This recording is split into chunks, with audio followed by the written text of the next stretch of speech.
200.000 danskere bliver i løbet af deres liv ramt af en depression.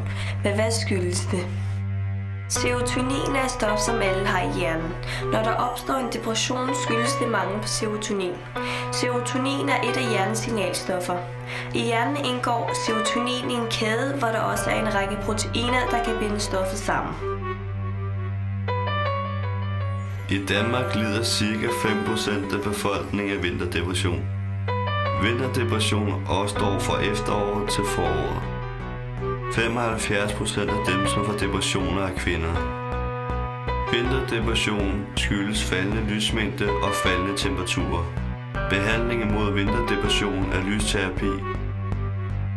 I Danmark får 1 ud af 10 kvinder fødselsdepression. Det skyldes, at de synes, de ikke kan passe godt på deres barn, og de ikke er en god mor.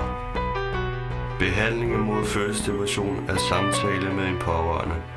Hvis det er meget slemt, skal moren indlægges eller få lykkepiller. Men lykkepiller kan give bivirkninger.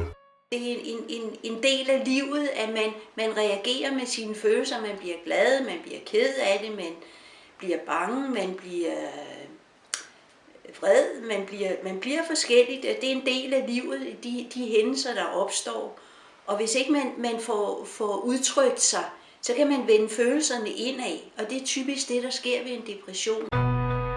Hvis piller sælges som sikre og effektive midler af psykiater og medicinalfirmaer, hvorfor ser vi så en stor stigning blandt bivirkninger og afhængighed? Lykkepiller kan fremkalde depression, selvom det er et middel, man får imod det. De typiske bivirkninger ved lykkepiller er søvnløshed, koldsved, mangel på socialt samvær, koncentrationsbesvær, hallucinationer og selvmordstanker.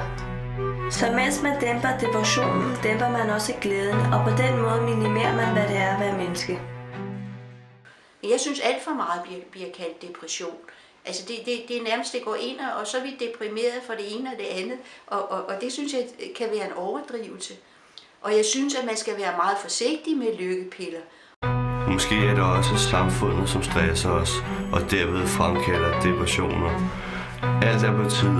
Alle har nogle specielle forventninger til os. Men hvad så, hvis du ikke kan udfylde de krav og de forventninger, som stilles til dig? Nogle læger mener, at lykkepiller skal forbydes. De fleste under 25 år har ikke færdigudviklede hjerner. Lykkepiller kan skade denne udvikling. Men vil man virkelig noget godt for patienten, eller tænker man kun på penge? This country, you gotta make the money first. Then when you get the money, you get the power. Lykkepiller er blevet en industri, der tjenes flere millioner om året på. Lykkepiller er også vanedannende. Det kan være svært at stoppe behandlingen, når man har været i gang i længere tid. Det siges, at over 40 danskere har mistet livet på grund af piller, der går under navnet lykkepiller. Desuden har 12 begået selvmord som følge af pillerne, og 560 er ramt af alvorlige bivirkninger. Det er oftest kvinder, som får depressioner. Men hvorfor er de mere sårbare? Depressioner er et stigende problem i vores samfund, men måske er lykkepiller ikke løsningen. Måske skal vi se efter nogle andre behandlingsmuligheder, som er mindre skadende.